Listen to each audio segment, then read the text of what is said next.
Il y a deux pistes déjà à opérer. La première, c'est l'impôt sur la nationalité.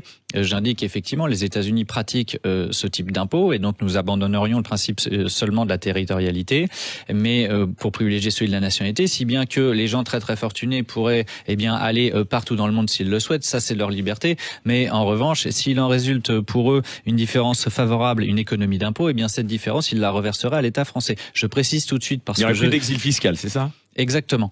Il n'y aurait plus de possibilité de s'exiler fiscalement.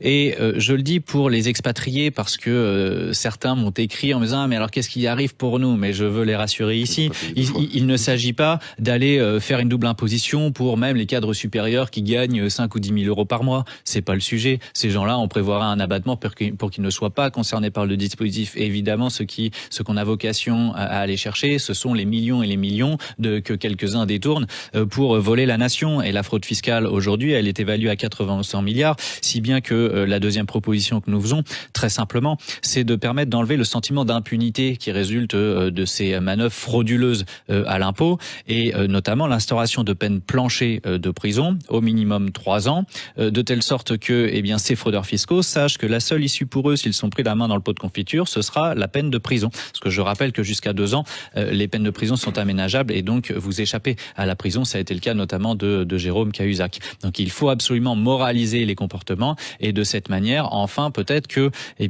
ces gens accepteront de contribuer à l'impôt. Et dernière explication sur le sujet par rapport à l'impôt sur la nationalité, parce que certains disent mais à ce moment-là, ces gens pourraient abandonner la nationalité. Il y a plusieurs niveaux de réponse à cela. On peut faire comme certains pays, c'est-à-dire empêcher tout simplement aux gens de renoncer à leur nationalité.